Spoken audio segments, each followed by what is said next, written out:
Hello everyone, मैं हूं रवि ठाकुर और आप देख रहे हैं फंडामेंटल्स ऑफ केमिस्ट्री। आज हम सीखेंगे एलिवेशन ऑफ बॉइलिंग पॉइंट। तो आइए शुरू करते हैं topic elevation of boiling point.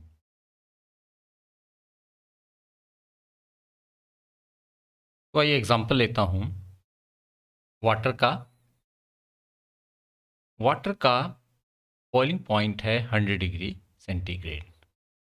जब वाटर में हम सोडियम क्लोराइड ऐड करते हैं, और सोडियम क्लोराइड क्या है, एक नॉन वोलेटाइल सोल्यूट है यहाँ पे।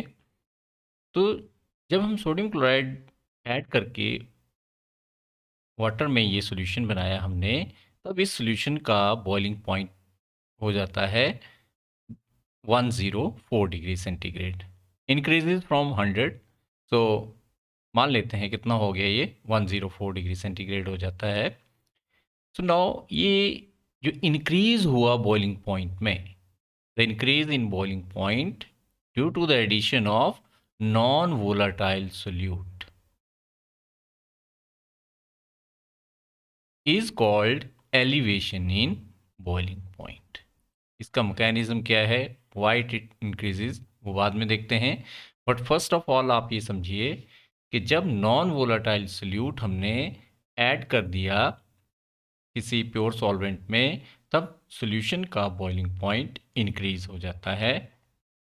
This increase in boiling point is called elevation in boiling point.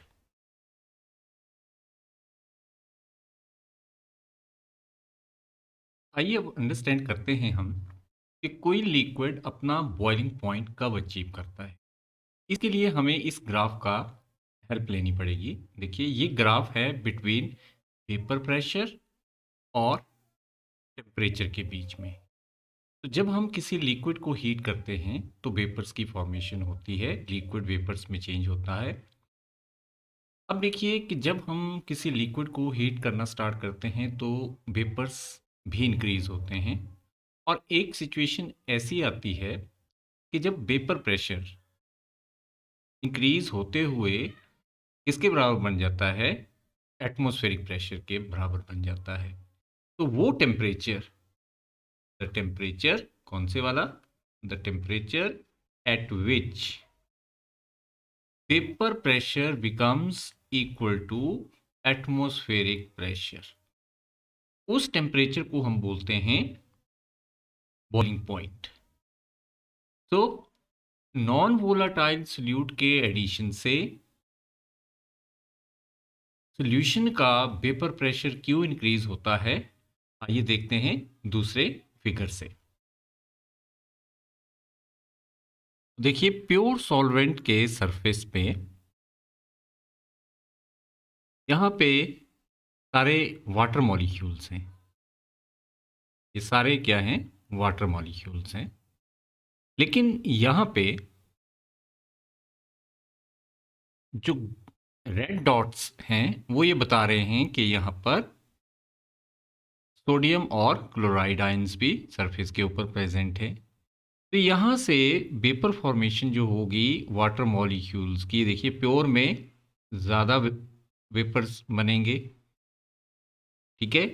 और उतना ही टेम्परेचर यहाँ पे अगर हम रखेंगे तो यहाँ पर क्योंकि सरफेस पे अब कुछ सोडियम और क्लोराइड आयन भी आ गए, इसलिए जो वाटर मॉलिक्यूल्स वेपर स्टेट में जाएंगे वो कम जाएंगे, क्योंकि इवेपोरेशन के लिए, वेपर फॉर्मेशन के लिए सरफेस एरिया यहाँ पे कम हो गया। तो यहाँ पर प्योर सॉल्वेंट में वेपर प्रेशर 100 डिग्री सेंटीग्रेड के ऊपर ही इक्वल हो जाएगा एटमॉस्फेरिक प्रेशर के, क्योंकि यहाँ पर वेपर्स कम बन रहे हैं। सो 100 डिग्री सेंटीग्रेड के ऊपर यहाँ इस सॉल्यूशन का वेपर प्रेशर एटमॉस्फेरिक प्रेशर के बराबर नहीं होगा, और इसे हमें थोड़ा और हीट करना पड़ेगा, तब जाके और वेपर्स बनेंगे, और तब वेपर प्रेशर इक्वल होगा किसके, एटमॉस्फेरिक प्रेशर के। तो यहाँ से हम ये समझ सकते हैं कि due to the occupation of surface area by some non-volatile ions, the vapor pressure decreases and therefore boiling point increases in case of solution. तो elevation of boiling point is a colligative property. अब हम ये mathematically prove करेंगे कि boiling point elevation जो है वो एक कॉलिगेटिव प्रॉपर्टी है। कॉलिगेटिव प्रॉपर्टी जैसे आपको पता है वो प्रॉपर्टी होती है जो कि number of particles, that means कि कॉन्सेंट्रेशन के ऊपर डिपेंड करती है और नेचर ऑफ सॉल्यूट के ऊपर ये डिपेंड नहीं करती है। तो ऐसी प्रॉपर्टीज़ को हम बोलते हैं colligative properties, and elevation in boiling point is one of the colligative property. तो अब हम ये एस्टेब्लिश करेंगे, ये प्रूव करेंगे mathematically that elevation of boiling point depends upon concentration and not upon the nature of solute particles। तो आइए देखते हैं, ग्राफ से देखते हैं। भी देखिए यहाँ पे इन दो कर्व्स के बीच में जितना ज़्यादा डिफरेंस होगा, ये जो मैंने डबल हेडेड एरो लगाया है यहाँ पे, ये जितना ज़्यादा होगा उतना ज़्यादा उन सॉल्यूशंस का डिफरेंस इन वेपर प्रेशर होगा। देखिए ये वाली चीज़। तो अगर ये डिफरेंस इन वेपर प्रेशर क्या है, ज़्यादा है, उस सिचुएशन में यहाँ पे ये जो एरो मैंने यहाँ पे लगा रहा हूँ, देखेंगे जहाँ मैंने कर्सर घुमाया, तो ये वाला गैप भी क्या होगा, ज़्यादा होगा। देखिए वेपर प्रेशर का गैप अगर ज़्यादा है तो ये जो नीचे को आप देखिए टेम्परेचर एक्सिस के ऊपर ये वाला गैप क्या होगा, और ज़्यादा होगा। सपोज करिए कि मैं एक और सॉल्यूशन बनाता हूँ जिसमें कि कर्व आती है ऐसे, ये वाली कर्व आई। इस सिचुएशन में यहाँ पर चेंज या difference in vapour pressure of solvent and solution क्या हो गया, और ज़्यादा हो गया। तो यहाँ पर इस सॉल्यूशन का, ये जो थर्ड सॉल्यूशन मैंने बनाया, इसका बॉइलिंग पॉइंट कहाँ पे आएगा, जाके यहाँ पे। तो ये वाला डिफरेंस सॉल्वेंट का टेम्परेचर का और सॉल्यूशन के बॉइलिंग पॉइंट का जो डिफरेंस होगा वो और ज़्यादा होगा। दैट मीन्स कि यहाँ पर देखेंगे कि डेल्टा पी जितना ज़्यादा होगा उतना ज़्यादा ही यहाँ पर डेल्टा टी भी होगा। तो डेल्टा टी भी क्या है, यहाँ पर चेंज इन बॉइलिंग पॉइंट, और बॉइलिंग पॉइंट इंक्रीज होता है due to the addition of non volatile solute, so it is elevation in boiling point. तो यहाँ इस फिगर से देखिए ये जो डेल्टा टी बी है ये उतना ज़्यादा होगा जितना ज़्यादा यहाँ पर डेल्टा पी होगा। ठीक है, ये देखिए इस सिचुएशन में इस सेकंड सॉल्यूशन, ये सेकंड सॉल्यूशन बोल दिया मैंने इसको, और ये फर्स्ट सॉल्यूशन है। सेकंड सॉल्यूशन में वेपर प्रेशर और नीचे चला गया, तो उस सिचुएशन में ये डेल्टा पी देखिए ये ज़्यादा हो गया। जितना ज़्यादा डेल्टा पी होगा उतना ही ज़्यादा यहाँ पर डेल्टा टी भी होगा, उतना ही ज़्यादा एलिवेशन इन बॉइलिंग पॉइंट होगा। तो ग्राफ से हम क्या देख रहे हैं, delta T B elevation in boiling point is directly proportional to delta P. जितना ज़्यादा डिफरेंस इन वेपर प्रेशर होगा बिटवीन सॉल्वेंट एंड सॉल्यूशन उतना ज़्यादा इंक्रीज इन बॉइलिंग पॉइंट होगा। हम रॉल्स लॉ से जानते हैं, Rawls law says that delta P lowering in vapor pressure is directly proportional to the mole fraction of the solute. That means delta TB is directly proportional to mole fraction of the solute. तो इस चीज़ को मैं कैसे लिखूंगा, proportionality को हटा देंगे हम, delta T B is equal to K into x.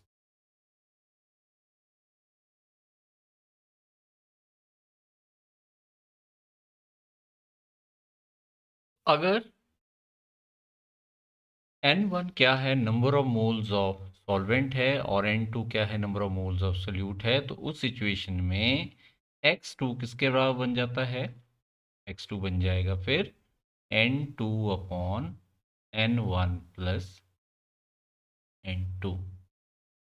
अब हमें पता है कि रॉल्स लॉ जब हम अप्लाई कर रहे हैं, then Raoult's law is applicable for very dilute solution.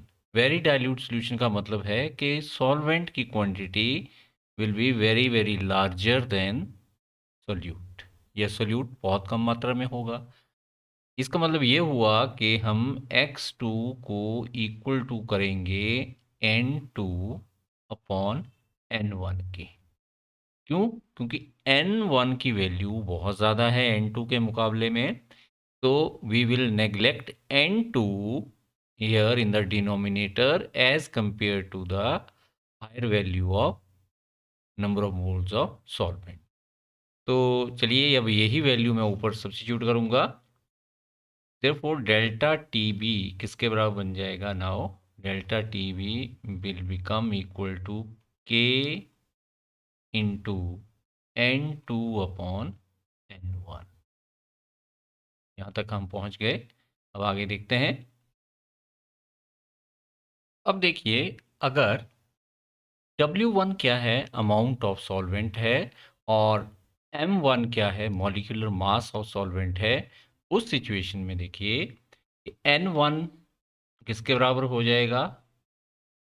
W1 divided by M1। ये नंबर ऑफ मोल्स से हमने निकाल लिया। ये मोल कॉन्सेप्ट मैंने यहाँ पे अप्लाई किया। देखिए, अगर M1 मॉलिक्यूलर मास है तो M1 ग्राम से बनेगा 1 मोल, और 1 ग्राम से बनेंगे 1/M1 मोल, और हमारे पास यहाँ W1 ग्राम है सॉल्वेंट का, तो इससे बनेंगे 1/M1 into W1, that is W1 divided by M1। तो यहाँ पे मोल कॉन्सेप्ट अप्लाई किया मैंने। अब ये वैल्यू मैं ऊपर वाली इक्वेशन में सब्स्टिट्यूट कर दूंगा। डेल्टा टी बी किसके बराबर बन जाएगा फिर? Elevation in boiling point becomes equal to K into N2 upon N1 के बदले में लिखूंगा मैं W1 डिवाइडेड बाय M1। इसको मैं रीअरेंज करूंगा। तो रीअरेंज इक्वेशन में देखिए K और M1 क्या है, दोनों कांस्टेंट हैं। इसलिए K और M1 को मैं कंबाइन कर दूंगा और ये बन जाता है एक नया कांस्टेंट KB। इसकी डेफिनेशन के ऊपर बाद में आएंगे। और यहाँ पर N2 number of moles of solute हैं, और W1 क्या रह गया? Amount of solvent. नाउ अगर यहाँ पर सॉल्वेंट का मास क्या है, 1 किलोग्राम है, उस सिचुएशन में N2 मोल्स ऑफ सोल्यूट जो होंगे they will be present in 1 kilogram, और number of moles of solute present in 1 kilogram of the solvent is called molality. तो इस सिचुएशन में डेल्टा टी बी किसके बराबर हो जाएगा? K B into small M, where small M is molality. What is M? M is molality of the solution. तो यहाँ से हम ये देख रहे हैं कि डेल्टा टी बी किसके ऊपर डिपेंड कर रहा है? मोलैलिटी के ऊपर। के बी क्या है? कांस्टेंट है। तो delta TB depends upon the concentration. Molality is a pure number. तो एलिवेशन इन बॉइलिंग पॉइंट क्या हो गई फिर हमारी? एक कॉलिगेटिव प्रॉपर्टी, ये यहाँ पे हमने प्रूव कर दी। It is a colligative property because it depends upon the number of moles. तो ये इस पार्ट से तो हम फ्री हुए। कॉलिगेटिव प्रॉपर्टी हमने प्रूव कर लिया। What is K B? K B is called molal elevation constant. तो आइए के बी की डेफिनेशन को हम एक्सप्लोर करते हैं कि के बी की डेफिनेशन क्या होगी। तो के बी की डेफिनेशन निकालने के लिए हम क्या करेंगे, मोलैलिटी को 1 कर देंगे। देखिए, फॉर 1 मोलल सॉल्यूशन,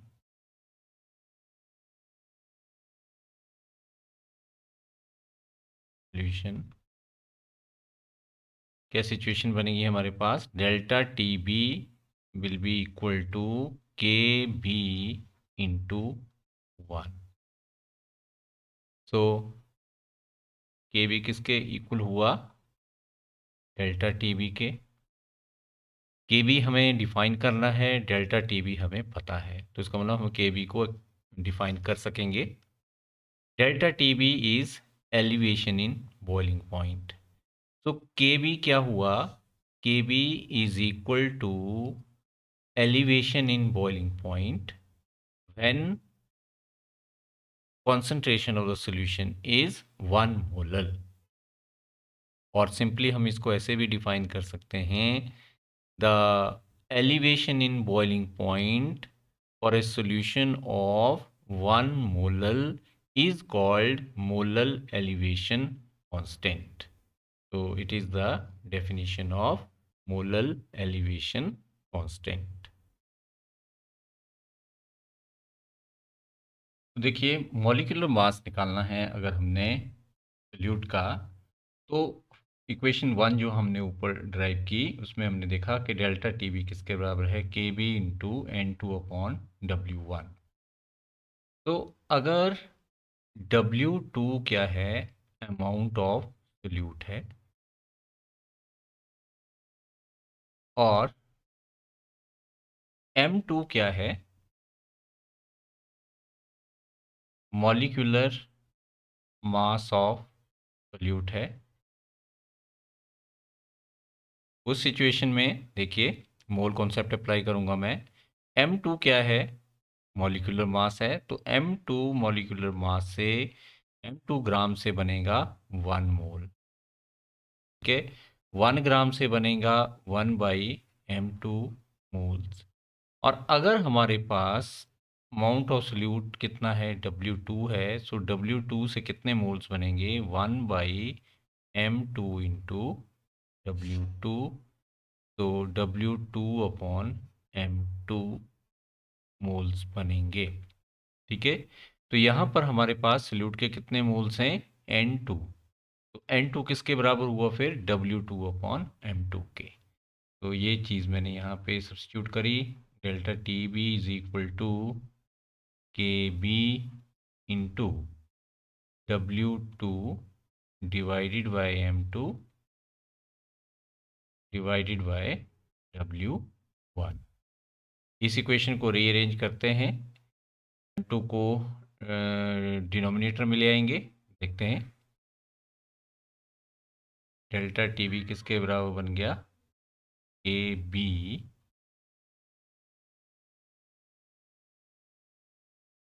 तो रीअरेंज करके हमारी ये इक्वेशन आई। अब हमने कैलकुलेट करना है, फाइंड आउट करना है molecular mass of solute. So M2 को मैं लेफ्ट साइड में ले जाऊंगा और राइट साइड पे मेरे पास आ जाएगा के बी इंटू W2/W1, और delta T be left side से राइट साइड में आ जाएगा ऑन डेल्टा टी बी। तो इस तरह से हमने मॉलिक्यूलर मास ऑफ सॉल्यूट यहाँ पे कैलकुलेट कर लिया। तो थैंक्स फॉर वॉचिंग।